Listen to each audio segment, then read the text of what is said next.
well, I want a good one, not a bad one. I mean, if we get a bad one, that'd be bad, but if we get a good one, that'd be good. And, oh, wow, it's so fucking articulate. Man, it's almost like you know jack shit about this.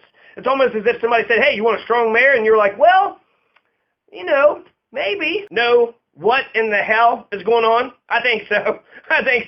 I think they didn't read the damn charter. They didn't read the 10-page document that corresponds to the 400-word paragraph, and there's 70 changes. So there's 70 amendments. This isn't just one amendment. This is 70 amendments. This is a skinny charter. They are changing our form of government illegally. They're not doing it through a charter convention. They're doing it some other way. That's illegal.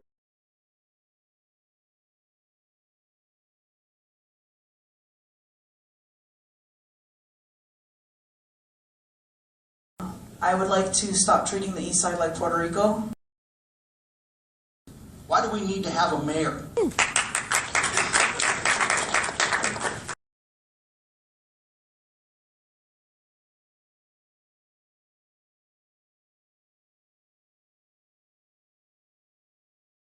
The so-called strong mayor ballot question, which is ballot question 2A, and if you actually ask the advocates, Nick Gardisar says it's not the strong mayor anymore, it's more like a weak or a moderate mayor, which is like, what? What are we doing? So they calling it the strong mayor. It's ballot question 2A, and it's illegal. It's illegal. It's illegal on its face. And so really I want to know, from the current candidates to the current city government of Pueblo City. So Sam Azad, Chris Nickel, Lori Winters, Steve Noraki, Tencio, Aguilera, Ed Brown, Bob, whatever the lawyer is. So, all the city council folks, the city manager, the city lawyer, they put this ballot question on the ballot, and there's no legal justification. So let's take a look at the law, okay? So this all comes from the 1954 charter.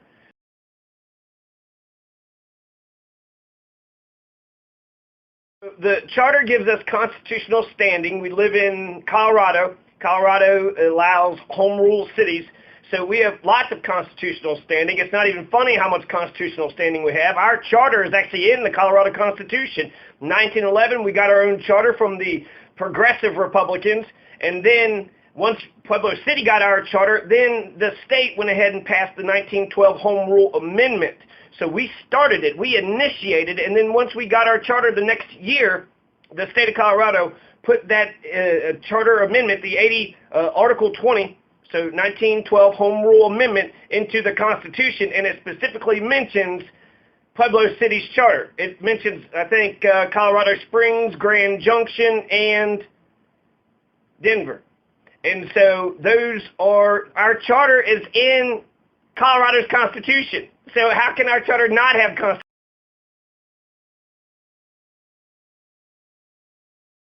And take a look at this picture. I went ahead and just clipped the top part of the 1954 charter. So we start out with the preamble, and then it goes to Article 1, General Provision, Section 1.1, Section 1.2. I'm talking about Section 1.2. But this is at the top of the document. This is how the entire government is going to be how it's going to be created, and how it's going to be developed.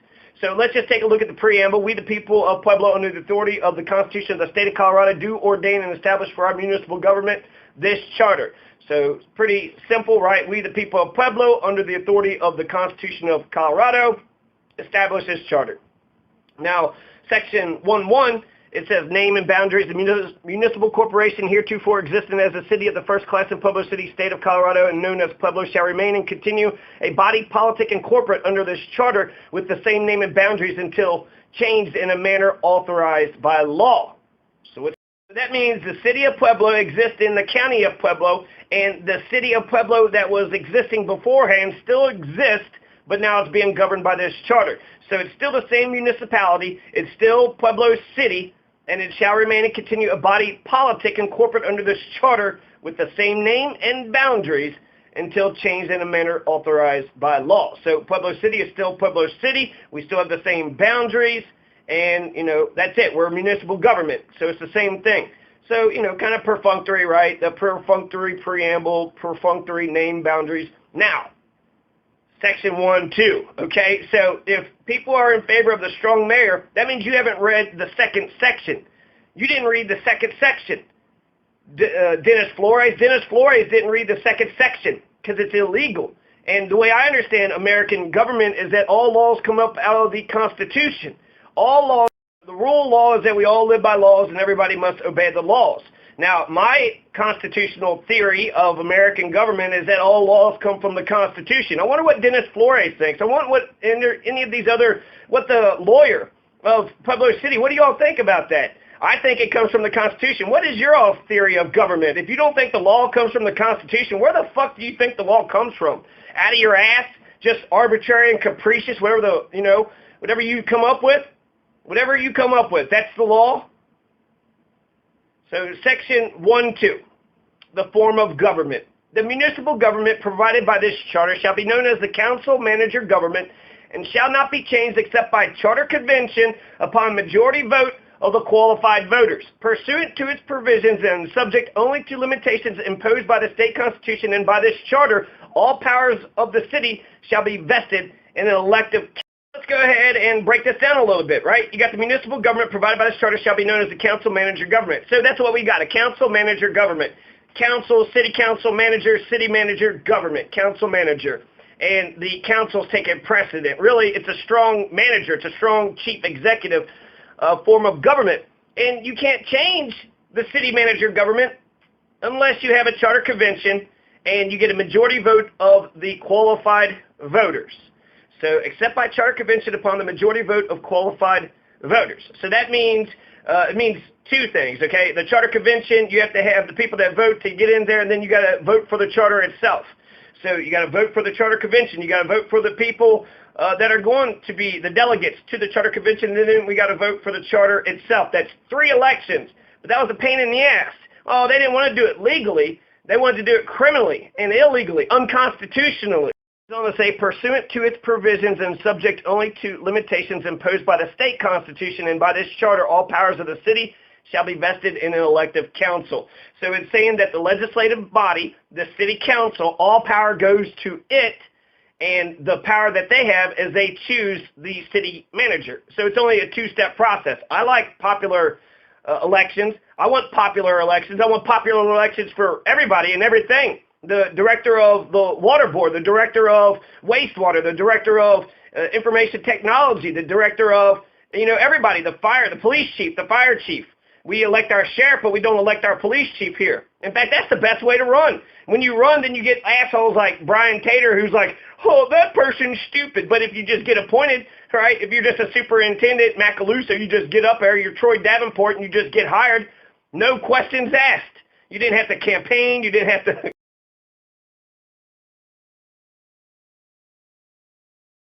Seems pretty self-explanatory. Somebody said that I was a strict constructionalist. I don't know how strict, how else can you read that? We have a city manager form of government, and it can't be changed except by charter convention. Well, there it is. I'm reading it. It says, shall not be changed except by charter convention upon majority vote of the qualified voters.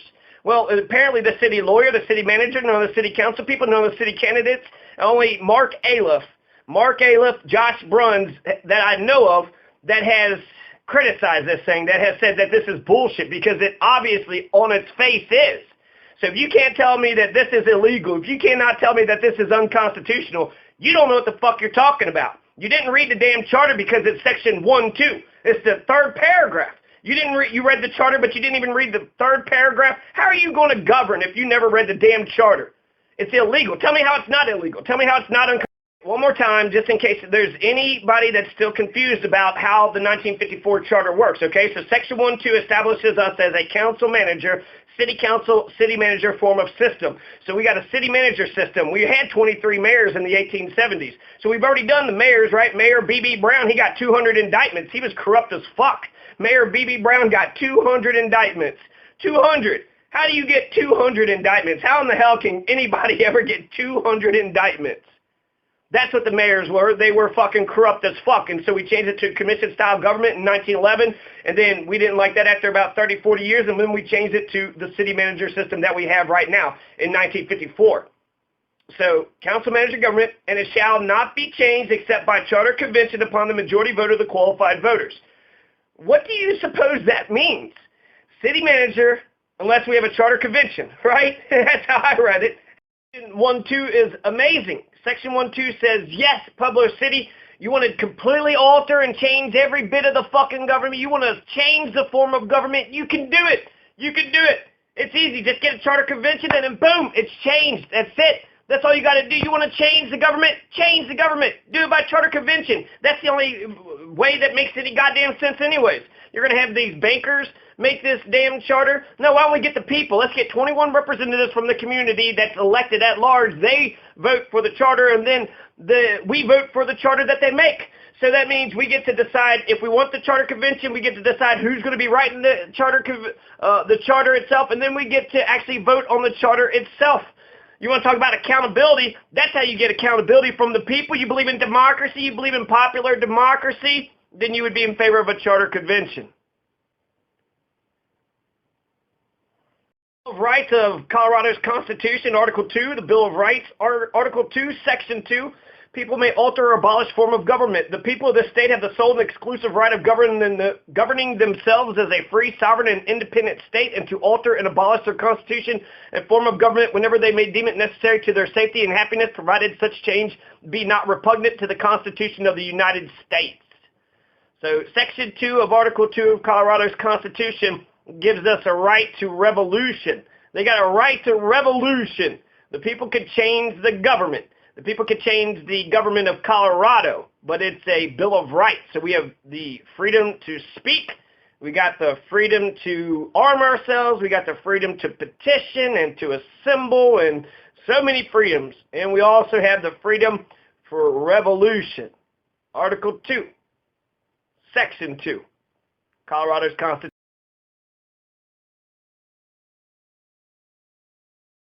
Powers, and it says that Pueblo City shall have perpetual succession, have all the powers granted to municipal corporations and cities by the Constitution, the general laws of the state, together with all the implied powers granted.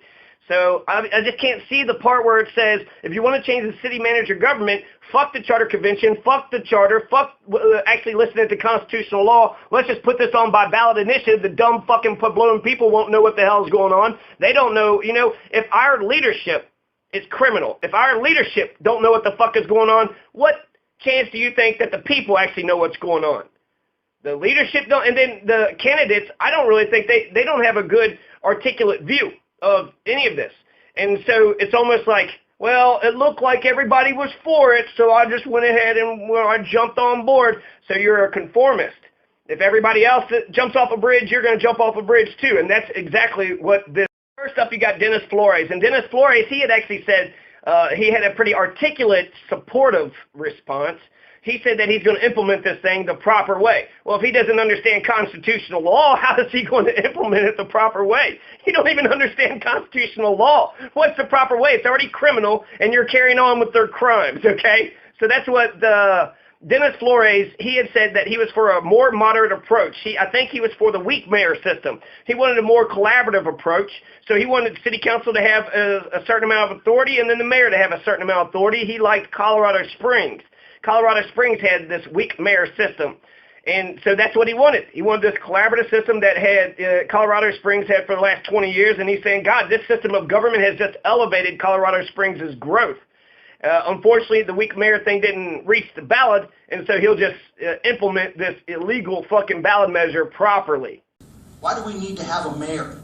Flores, Aisha Huron, Joe Latino, Charlotte Perez, Kevin Cover, and Jason Muniz were all in favor of this illegal ballot initiative, this unconstitutional illegal ballot initiative. Can I assume that none of these candidates know what in the hell is going on? I think so. I think they didn't read the damn charter. They didn't read the 10-page document that corresponds to the 400-word paragraph, and there's 70 changes. So there's 70 amendments. This isn't just one amendment. This is 70 amendments. This is a skinny charter. They are changing our form of government illegally. They're not doing it through a charter convention. They're doing it some other way. That's illegal, unconstitutional. It goes against Pueblo City. You want to have a passion for Pueblo, Kevin Cover? You want a passion? Why don't you protect our home rule status? Because our sovereignty is under attack right now. Our home rule status is floating in the balance. Why do we need to have a mayor? Joe Latino and Charlotte Perez, they're part of the steering committee, so they were part of the group that actually, I don't know if they started it or what happened, but this is a Chamber of Commerce thing too. So it's not a charter convention, not come one, come all. They went ahead and formed this off to the side and said, hey, it's a good thing. Why don't you go along with what we're doing?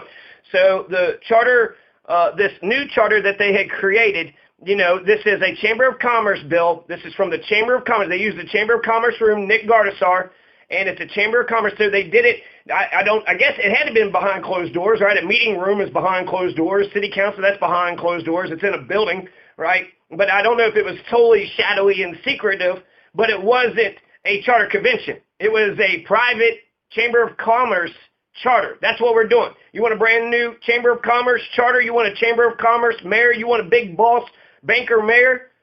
Well, go ahead and vote for this illegal fucking. Muniz says it's time to move to the future. It's not the 1950s anymore. So he wants to go back to the 1870s, right? When B.B. Brown was getting 200 indictments. He wants this so corrupt, just a spoil system. Hell, who cares, right? It looks like everybody's for it. Not everybody's for it.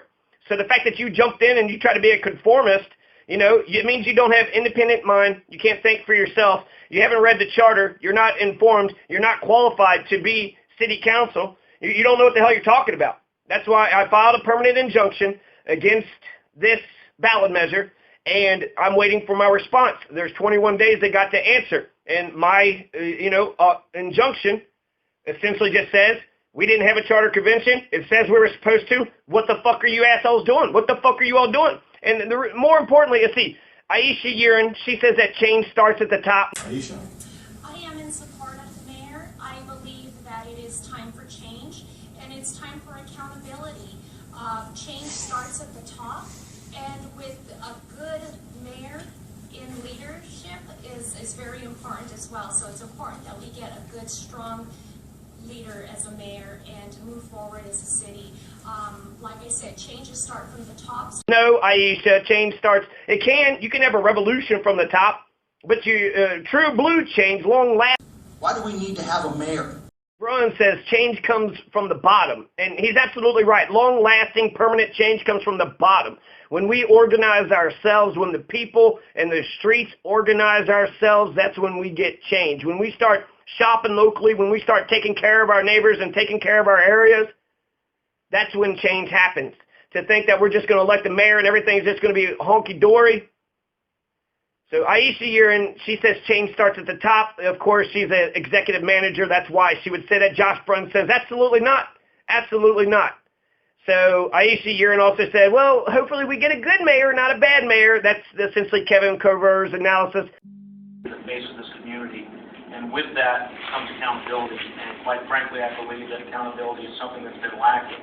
So if it is indeed the right person, I am strongly in favor of the strong mayor system. Well, I want a good one, not a bad one. I mean, if we get a bad one, that'd be bad. But if we get a good one, that'd be good. And, oh, wow, so fucking articulate. Man, it's almost like you know jack shit about this. It's almost as if somebody said, hey, you want a strong mayor? And you're like, well, maybe. It says that the mayor would provide leadership and then we would be able to hold them accountable. Well, with the city council, we could fire Sam Azad right now easily. As a city council person, Charlotte Perez can march in there, get 3 other people to vote, get 4 out of 7 votes, and then fire the city manager. You want to talk about accountability? City council is supposed to hold the executive accountable.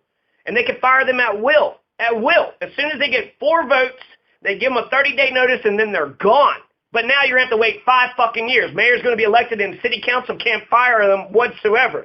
If you're a city council candidate and you're in favor of the strong mayor, then you're basically saying you don't want any accountability. You don't want any accountability whatsoever with the chief executive. Just popular democracy once every 4 years like what we got now. But you don't want to be able to hold the city manager or slash mayor slash chief executive accountable.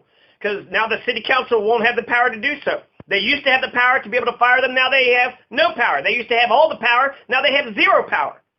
They could have held them account, so they would have 2 ways, right? We're electing the city council people, so that's popular accountability. And then the city council can fire the chief executive, and so that's legislative accountability. That's 2 checks on tyranny. But they're saying we need more accountability just with elections. We already have elections, but they don't want to fire them anymore. They want less accountability. So they don't know what they're talking about. They just don't know what they're talking about. So they're taking away the city council's authority.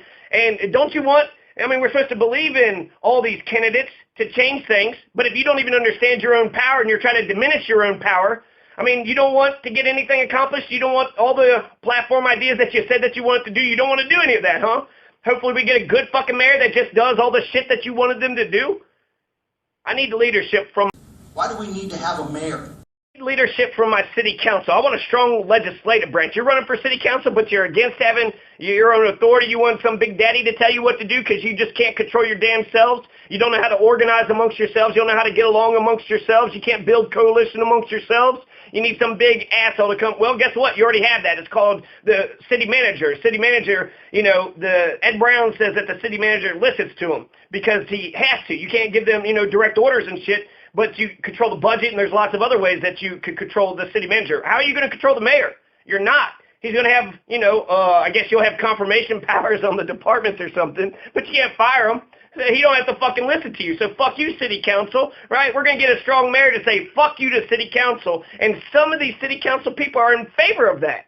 Why would you be in favor of that? And people are like, well, it's time for change. We just got to just change this to be changing things. Nah, we got to change it properly through the legal. Why do we need to have a mayor? Let's finish up the remarks. Joe Latino says it's time, and we need one on a full-time basis. If you have a strong mayor, it will take five votes, not 4 votes, but 5 votes to overturn or veto anything that mayor proposes. Folks, we need somebody to stand front and center. We need somebody that can represent this community on a full-time basis. We need a chief executive who works on a full-time basis. Sam Azad works full fucking time. He's got an entire office. He's got, you know, there's a city manager office and a budget, and he's got 2 deputies. Every time you call the city manager, they're there. So, I mean, he's working 9 to 5 hours. What are you fucking talking about? What are you talking about? It's time to have a full-time chief executive. We already have a full-time chief executive, Joe Latino. We already have it. Jason Muniz, it was time to move to the future. No, he wants to go back to the 1870s, and then he says, who's the political leader of Pueblo? Nobody knows. Is it Senator Garcia, Commissioner Hart, Councilman Noraki? Nobody really knows. To elect a mayor, and I support the initiative wholeheartedly. Provide quality leadership. Right now, you say, who's the leader, the political leader of Pueblo? Is it Senator Garcia? Is it Commissioner Hart? Is it Councilman Noraki? No one really knows. It's Sam Azad. It's the city fucking manager. Did y'all go to D60 schools? Is that why you don't know shit about your own goddamn city? Yeah, Charlotte Macaluso is a tyrant. You know how to listen to tyrants. You don't know how to organize amongst yourselves. First, do you support the ballot issue to establish a mayor-council form of government for Pueblo? Last 8 years, City Council has done nothing to fix it. That's why it's so important to fix now. I'm against a mayor. I'm against a mayor because I think it opens up cronyism, managerial cronyism. I think that it becomes a partisan agenda. I believe that there's no evidence that states that a mayor, a strong mayor, weak council form of government is any better than a strong council, city manager form of government. By the way, Phoenix has the same government that we do. Austin, Texas has the same government that we do. Do they have a problem projecting an image? I don't know if you heard Mark Aliff or not, but I'll just explain what he said. So he's against this entire stupid ballot initiative bullshit. He says it opens up cronyism and it opens up a partisan agenda. And he's absolutely right. It opens up the spoil system, 1870s, 200 indictments. Mayor B.B. Brown, the mayor of Pueblo, B.B. Brown got 200 indictments. So it's going to open up that kind of fucking corrupt bullshit. And then Mark Aliff said that there's no evidence that the mayor is going to help Pueblo or anybody else. There's no evidence of it. So where the fuck are you all coming up with this shit? You're just pulling it out your asshole. And then he points out 2 cities. He says that Phoenix, Arizona, and Austin, Texas has the same kind of system that we do. So they got, millions of people, and we just have 100,000, but they can use a city manager and effectively run Phoenix or effectively run Austin, Texas, but for some reason it's not good enough for us. We're better than this. Look at at these governments and let's do a little compare and contrast. So 1930, Phoenix had adopted a new form of government. They went from a mayor council to a council manager. Holy shit, we did the same thing in 1911. And then it says it made it one of the first cities in the U.S. with this form of government, where a city manager supervises all of the city departments and executes the policies adopted by the council. And Phoenix represents the largest municipal government of this type in the country. So they were one of the first ones. Guess who beat Phoenix, Arizona in getting a city manager form of government? Well, actually, no. We got a charter. We got a charter in 1911, so we had a commission style of government. So we were doing the charter thing first. We didn't get it until 1954, the city manager. But we got our charter before Phoenix, okay? I thought we had the city manager, but that was 1954. Okay, so Phoenix represents the city. The city council consists of a mayor. Wait a second, what? And 8 mayor? What the fuck are we talking about? I thought we were talking about the city manager. Hold on, let me explain. Okay, so the city council consists of a mayor and 8 city council members. While the mayor is elected in a citywide election, Phoenix city council members are elected by votes only in the districts they represent, with both mayor and council members serving 4-year terms. The current mayor of Phoenix is Greg Stanton, a Democrat who was elected in 2011, re-elected in 2015. The mayor and city council members each have equal voting power in regards to setting city policy and passing rules and regulations. So what are we talking about here? So Phoenix has a city manager and a mayor. Well, guess what? We have the exact same system. Instead of calling our chair of the city council the mayor, we call him the president. The president of city council would be called the mayor in Phoenix, Arizona. They got a city manager. The mayor sits on board. He votes for all the things, but he doesn't have the power. He's just a ceremonial figurehead. The city manager has all the power. The city manager is Ed Zurcher. Ed Zurcher is the city manager of Phoenix, Arizona. Zurcher is the chief administrative officer for the city of Phoenix and oversees the largest council manager form of government in the United States, with 14,500 city employees, including 7 employee unions and associations, and a $3.4 billion annual budget. We got $81 million. They got $3.4 billion, and then they got over 14,000 city employees. But who runs Phoenix, Arizona? Ed Zurcher does. Ed Zurcher runs Phoenix, Arizona. Not that other asshole, that Greg Stanton. No, he doesn't run shit. He's the figurehead. He's the ceremonial figurehead like the Queen of England, but the Prime Minister is the one that actually has the power. And who's got the power in Phoenix, Arizona? Not the mayor, the city manager. It sounds like a good little compromise. It's almost like people are just like, you just need a mayor. You just want some person to call a mayor. Our mayor, our chief executive is called the city manager. So you just want somebody to call a mayor. All right, Steve Noraki, he's the president of city council, so that's the mayor. He's a ceremonial head. He's the chair, so he's the most powerful person out of city council because he sets the agenda and he sets the narrative and he gets to, he's a facilitator in chief. He's not the, chief executive. He's not Sam Azad, but Noraki is the king of the city council. He's the most powerful city council member. And so that's exactly what Phoenix, Arizona is doing. They have a mayor, but the mayor doesn't control anything. They're just a voting member of the board, and that's it. So they get a vote just like Steve Noraki does, and then they have to cede all their authority to, Ed Zurcher. So Ed Zurcher is the city manager of Phoenix, Arizona, like Sam Azad is the big-ass city of Phoenix, Arizona, the largest billions of dollars. They're doing the city manager. Let's take a look at Austin, Texas. So Austin, Texas is administered by an 11-member city council, 10 council members elected by geographic district, plus a mayor who's elected at large. Okay, that's interesting. We got 4 district candidates and we got 3 at-large candidates, right? 4 district candidates, 3 at large. So we kind of split it like the U.S. government did. But in Austin, Texas, all the city council members are from their respective districts, and only one person is elected by all the people. And that's the mayor. That's the mayor. Oh, my God. So even Austin, Texas. Phoenix has a mayor. Austin, Texas have a mayor, but they are run by a city manager system. So you can have a city manager system and you can have a mayor at the same time. But the city manager is going to have the power. The mayor is Steve Noraki, the president. That large candidates were sitting there talking about accountability. We got to hold them accountable. Make sure they're held accountable. Yeah, because elections hold people accountable so damn well. What are we going to get, a 35% turnout rate? Yeah, that's great accountability there. But their argument essentially is we don't know who's in charge and we don't know how to keep them accountable. It's a two-step, I know it's confusing. It's a two-step system. You elect the city council, the 7 members, and then they, in order to make sure it's not partisan, pick the best professional in order to run the job. It's indirect democracy, so you elect the city council people. That's how you hold them accountable, make sure the city council, is keeping the tabs on the city manager. That's how you hold them accountable. That's currently that's how it works. It's a two-step process. I know it's so confusing. You vote for the city council, and then they hire the city manager. Very confusing, right? But you can hold them accountable by kicking them out. That Pueblo City can hold the city manager accountable is by firing that motherfucker. That's all you got to do. Get 4, a simple majority vote. Simple majority, only 4. You don't even need 7. But really, I think 7 people, that's 8. No, that's, I forgot my phone. 7 people, okay? You only got 7 people in city council. 7 people. And all you need is just 4 of those. A simple majority. I think most issues, all of them, you should get unanimous.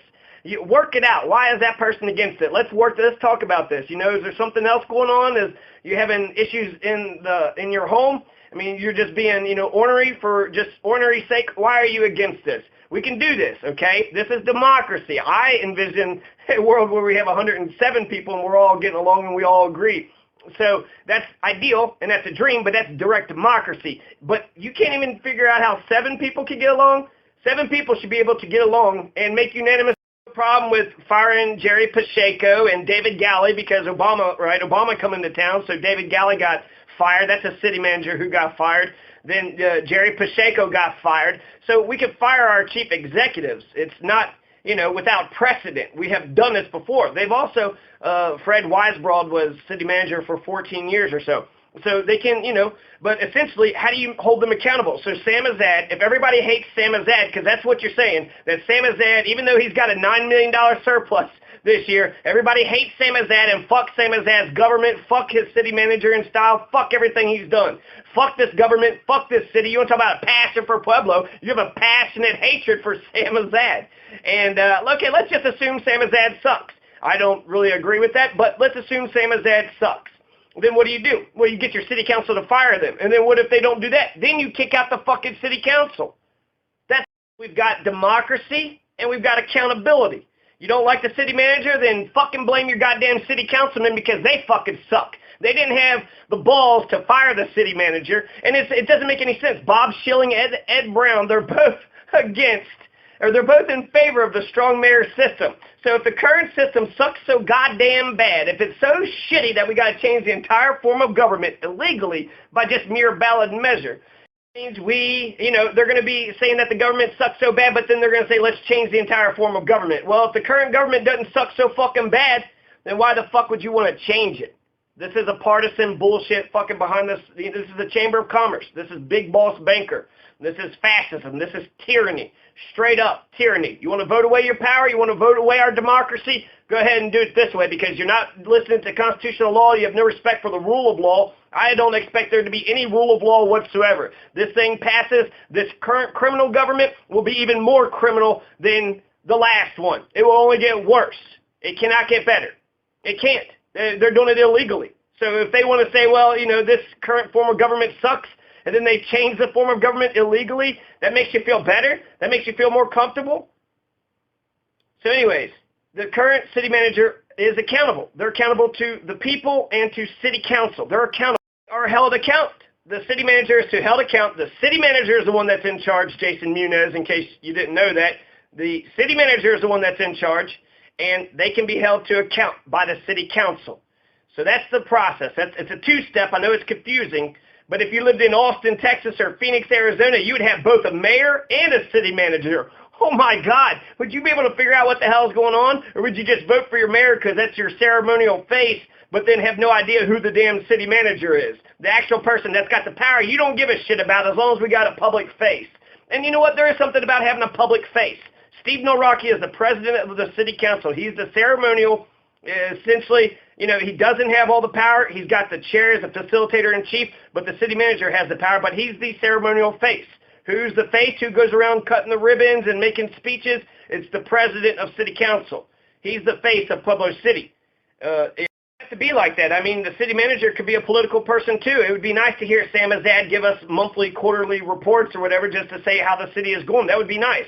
Get behind a podium and give us a little speech about what's going on. He sits real quietly off to the side in the city council meetings, but it would be nice to hear what he says. So the city manager could be the public face. The Steve Noraki, could be the public face. I think we should have the person that's in charge actually be the public face, because what's the point of having a Queen of England? Just here's the person we all pretend that has the power, but really it's the prime minister. Why have the Queen of England? This is monarchy. This is tyranny. This is what the fuck you're asking for. This is what you want. You're like, oh my God, we need a Queen of England. We need ceremonial power.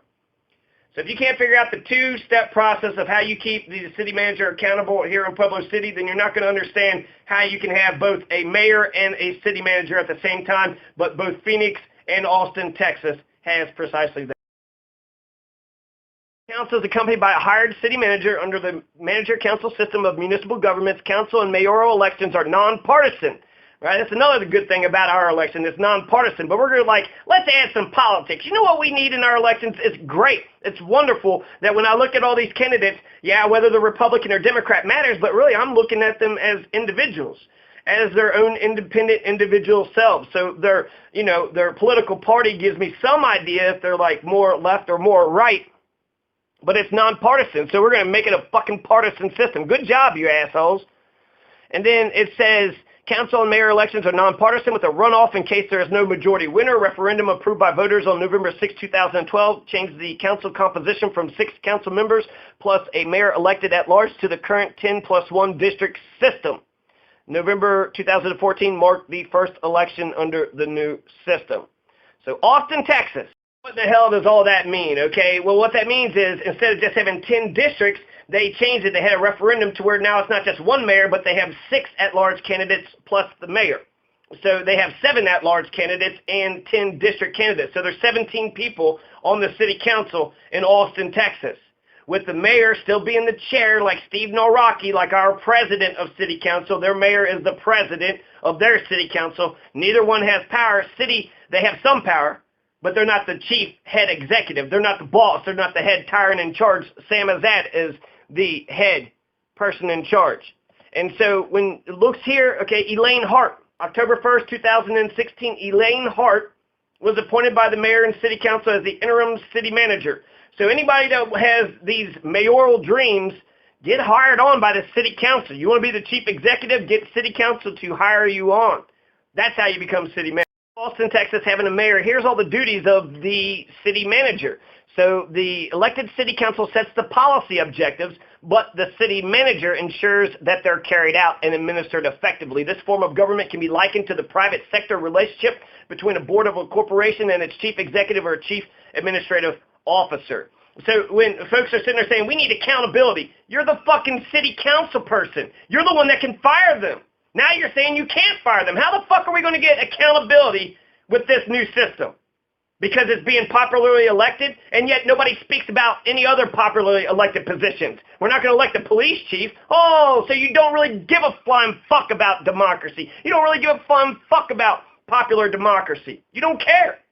Because if you cared, if you were like, you know what, we need popular democracy, well, then it's not just the mayor, right? You want to elect the city manager is what you're saying. Well, we need to elect the police chief, the fire chief, to implement in city council policy. The city manager is also responsible for the city's daily operations. In Austin, the city manager oversees operations for 41 departments and offices with more than 12,000 employees and a budget of $3.7 billion. City of Austin is one of the largest employers in the city. So Elaine Hart shows in the interim last year, October 1st, 2016, says the office of city manager has 5 assistant city managers, chief of staff, and an executive assistant. The city manager's direct reporting groups are Austin Energy, Financial Services, Law Department, and the Office of the Police Monitor. The services provided by the city manager's office are as follows: provide centralized direction and leadership for the effective administration and operations of all municipal services for the city of Austin, submit and manage a balanced fiscal plan of municipal services in adherence with the policy goals and objectives established by the city council, with the policy prepare and submit to the council at the end of each fiscal year a complete report on the financial and administrative activity keep the council advised of the financial condition and future needs of the city and to make recommendations as may be deemed necessary or desirable. Employ sound managerial techniques to ensure efficient and effective utilization of the city's resource with an emphasis on equitable service delivery. Oversee the functions of constituent services, community relations, and long-term strategic planning. That's the city manager. The city manager is in charge of Phoenix, Arizona. The city manager is in charge of Austin, Texas. And these were very unarticulated positions. Even Nick Gardesar was kind of like, I mean, they're just so whimsical. They're just so whimsical. Well, let's just change it. You know, we tried to do it in 2009. Now we're trying to do it again. Let's just change it. And so he did a good job. I'll give Nick Gardesar that credit. He was able to get the chieftain on board. He was able to, you know, write this thing in the Chamber of Commerce office. And then he went around and said, hey, everybody, you know, I'm a good person. Even the Pope was like sitting there saying, well, it's time. But they don't, there's no articulate, they don't know what the fuck they're talking about. They don't know.